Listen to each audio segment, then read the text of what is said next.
Today on Bus Talk, I'm going to give a driver's review of an electric school bus. This channel covers all stuff about school bus driving. It's about getting kids to and from school safely to support learning. We'll talk about the lighter side of the student transport system. My wife and I married over 30 years ago. We raised 2 adult sons. We love our pets. I had a demanding and stressful career. In 2018, we decided to leave the rat race behind. I trained to be a school bus driver. This is the story of the joys and frustrations of driving big yellow machines.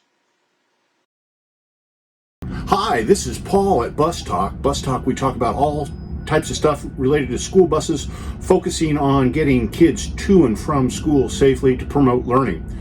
Okay, so today is episode 4, and I'm going to give a bus driver's review of electric school bus. Now, electric school buses have been a lot in the school bus or the school transportation system news lately. So this is going to be as I said, a bus driver's review. I have been driving an electric school bus for about 3 months now. Prior to that, I was driving a diesel-powered Bluebird Type 1 transit bus, 40 feet long. I drove that bus for a number of years, and recently I started driving this Bluebird electric school bus. It's a Type 1 conventional, 44 passenger bus, 33,000 pounds.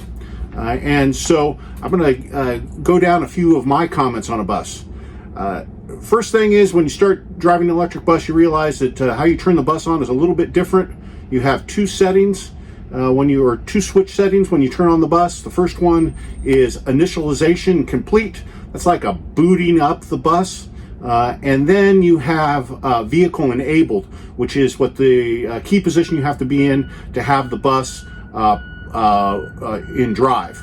Now, let's talk about the different transmission settings. There is no park in an electric school bus. You have reverse, neutral, and drive. So the way you put the bus in park is you simply set the parking brake, or sometimes call it the spring brake. Some of the things you got to get used to is there is the electric bus can be a little finicky. I've named my bus Morris. Some of you guys might remember Morris the cat from the 9 Lives cat food commercials. Morris was extremely finicky, only ate 9 Lives cat food. Well, this big yellow bus is kind of like Morris, who was a big yellow cat. Can be a little finicky, but once you learn all the safety overrides and safety interlocks, it becomes routine. The number one safety interlock is that the your seatbelt must be on all the time to operate the bus.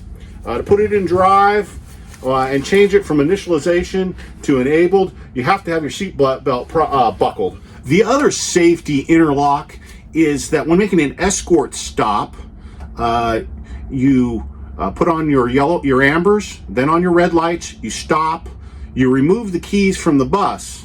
But if you do not have your headlight switch on the electric school bus, and you open those doors, you'll set off the child checkmate, which all of a sudden the bus will start honking its horn, and the child checkmate alarm then needs to be disarmed by closing the door, turning the key back into initialization complete, turning it off, and making sure that when you remove the keys that your headlights are on. You remove the keys, you can open the doors, you can go out and do your escort stop with your red lights flashing, come back on board, close your doors, and you won't set off the child checkmate.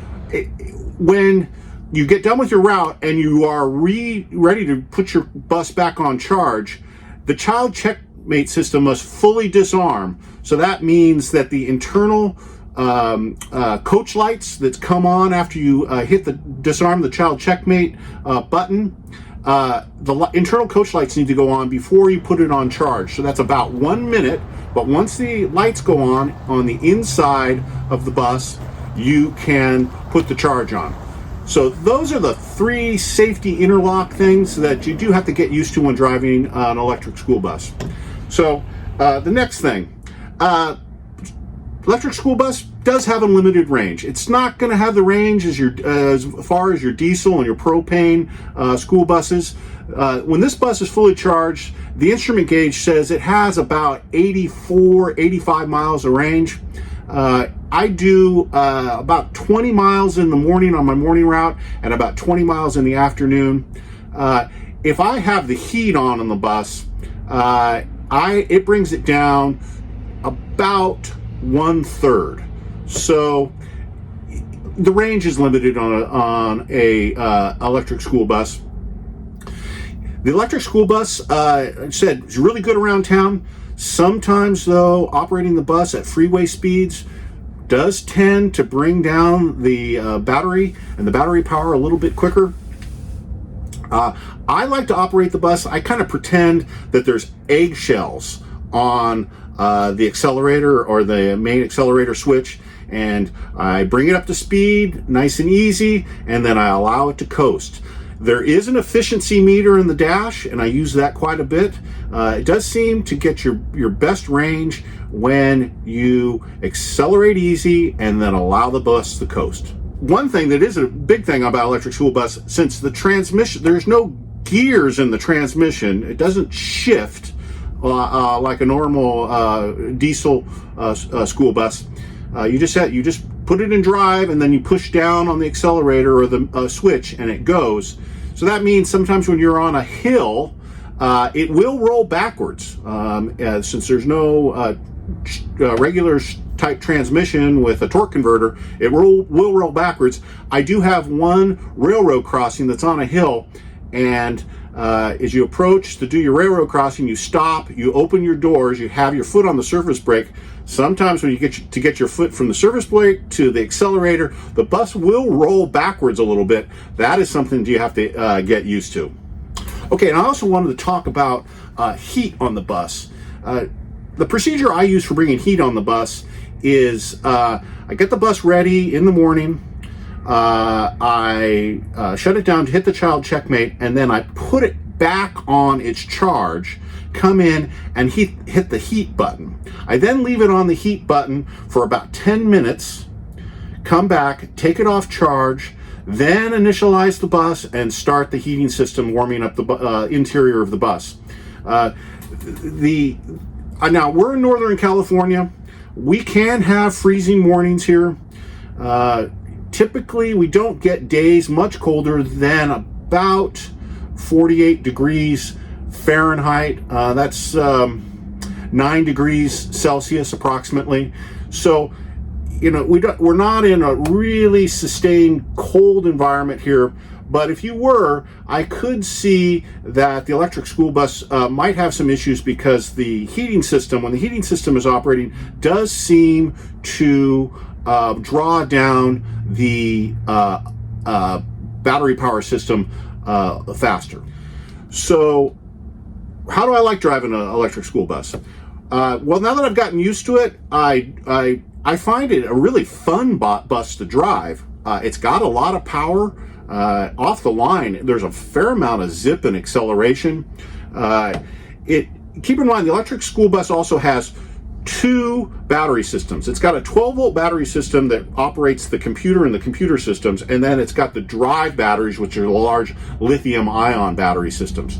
So I find the bus pretty good, fun to drive. Now, I drive right now mostly an in-town route. I do have to say that the role of electric school buses, I believe, are going to be limited to in-town routes. It really has the range limits it, so you're not going to be able to do a lot of rural routes. This bus won't be able to do extended field trips. There's no way this bus will be able to take a football team out of town on a Friday night in the autumn. It just does not have the range to do that. But in town routes, it really is a good choice, and I think there's a lot to to having the new clean electric school buses in your fleet. Don't think at this time it's going to completely substitute for propane and diesel, but it's a really good alternative. All right, so this is Paul at Bus Talk. Remember, safety is essential.